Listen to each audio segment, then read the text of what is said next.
Good morning, Never Neverland. So we're going to go over the tarot and oracle card pull that I just did. I pulled fire for myself. And fire says, the essence, fire consumes anything that it touches. The flames remind us of the impertinent nature of reality and how situations can quickly transform into beauty or chaos. Fire is passion, and its dancing flames invites us to reach to the sky. Warmth and light are heavenly, yet too much heat can scorch us. To fully step into the energy of fire is to be utterly transformed, like the phoenix rising from the ashes.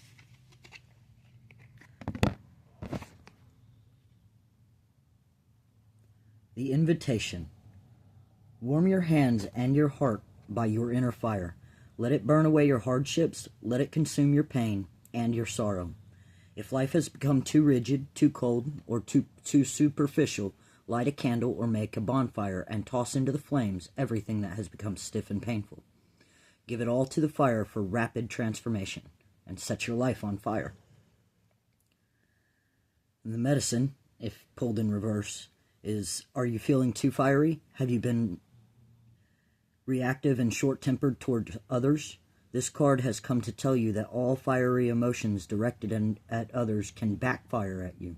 It is not a good idea to play with fire when you are out of balance or angry.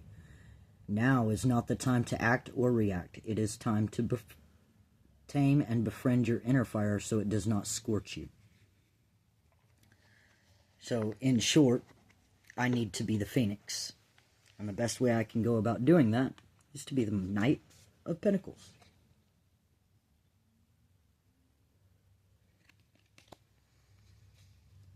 And the essence of the Knight of Pentacles is diligence and hard work, determination, steadfastness, building material security, safety, being pragmatic, and expansion.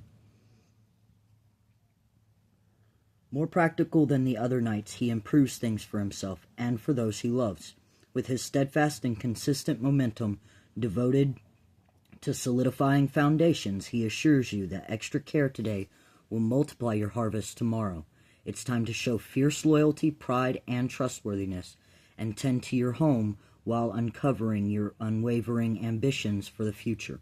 Sometimes this energy is so stable that it feels repetitive. So if you're feeling resistance, or if you'd kind of prefer to stay in bed, find the joy in your progress. The journey is the thing. Uncover heart-stirring enthusiasm by allowing yourself to believe in something brighter. This is a card of infinite expansion, and with time and faith, your seeds will take. Follow through on your plans and promises, and move any stagnant energy that's blocking you from your dreams. And the affirmation is, seed by seed, I plant my future with my rock-steady foundations of faith. So in short, on being the phoenix for me today, the best way I can go about doing that is maintaining my path. Both for my house, but also for my body as a trans man, as well as probably with these tarot readings, I'm sure. And it was only 3:33 when I looked up at the timer and I said that.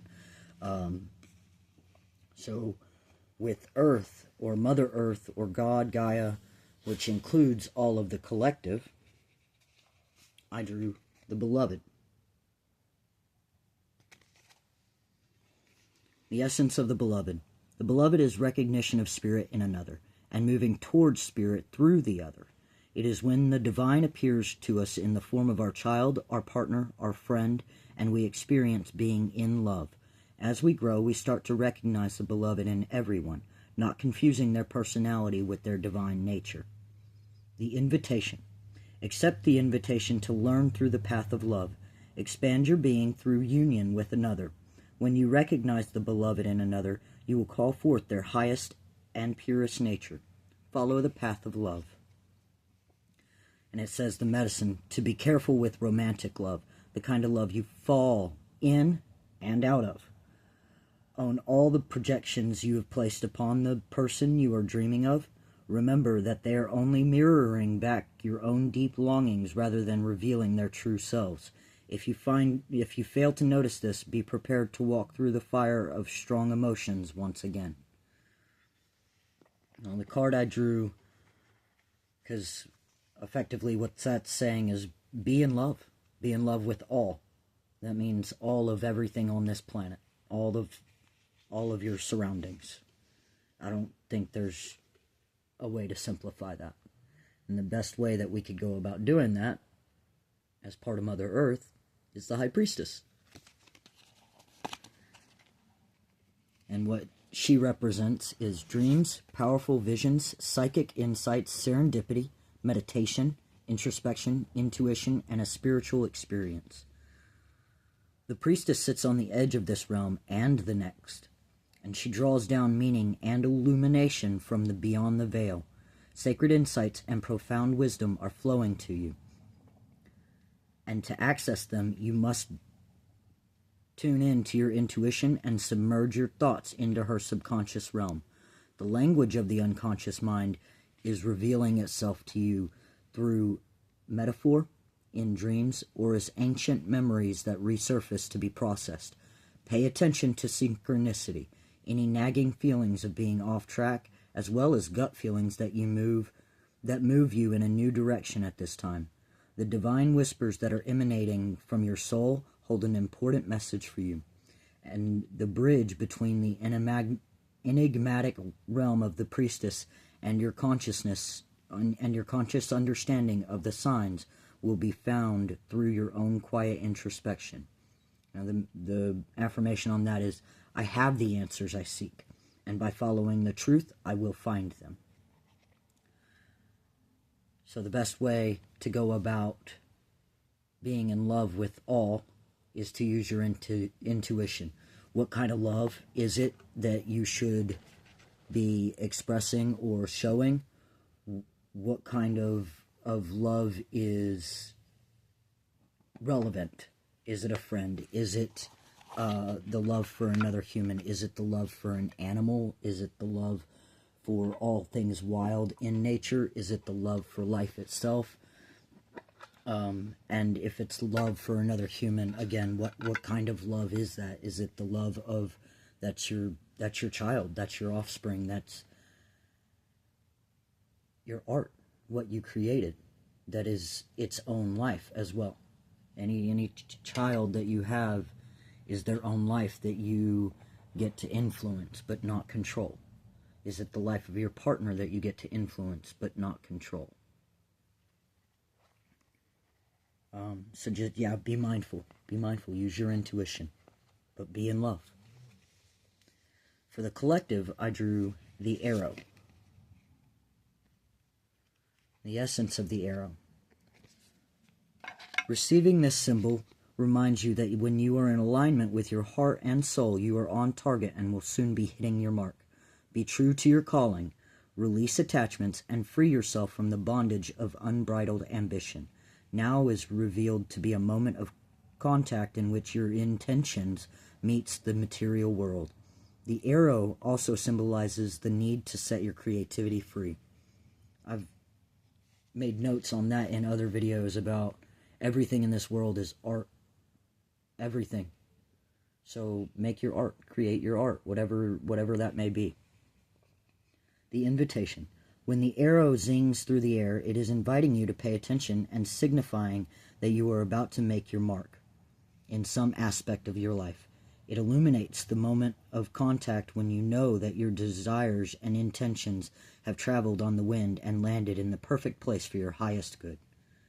Trust that your job is to be relaxed yet focused, keeping your eye on the prize yet releasing your intention with full expectation that it will land as it is supposed to. Don't worry about the how or the exact form.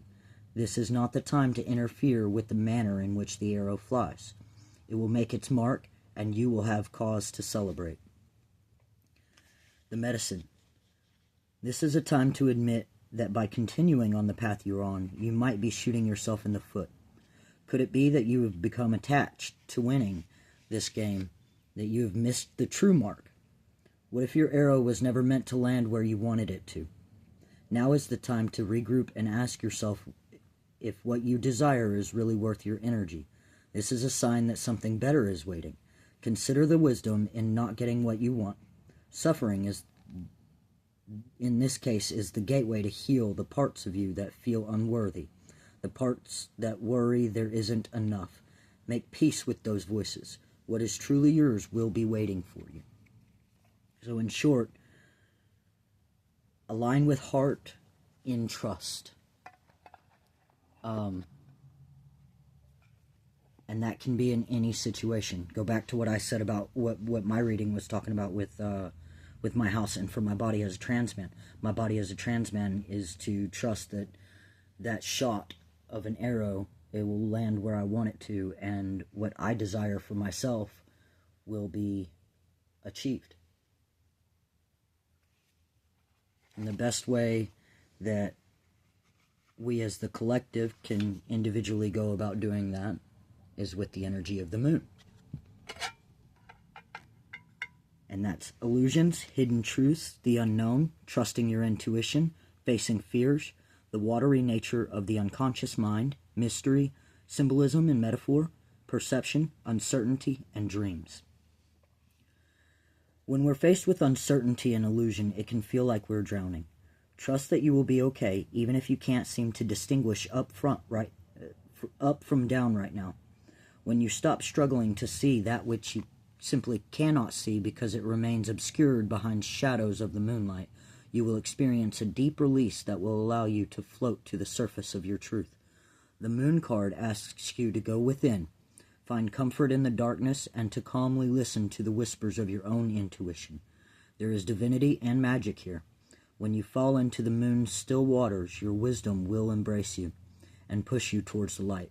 She will reinvigorate your creativity and resurrect your spark as long as you go beyond your fears and find her. Dive into her healing and embrace.